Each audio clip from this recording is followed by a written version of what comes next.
আসসালামু আলাইকুম।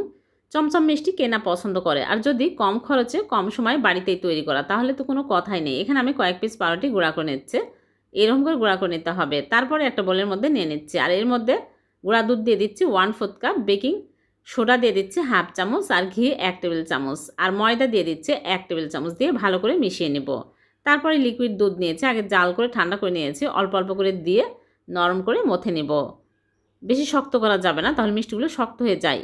মাখানো হয়ে গেলে আমি এইরকম করে ছোট ছোট করে চমচমের শেপ দিয়ে নিচ্ছি। সবগুলো মিষ্টি আমি এইরকম করে বানিয়ে নিয়েছি। এখন এগুলো আমি হালকা কুসুম গরম তেলের মধ্যে দিয়ে উল্টে পাল্টে ভেজে নেব।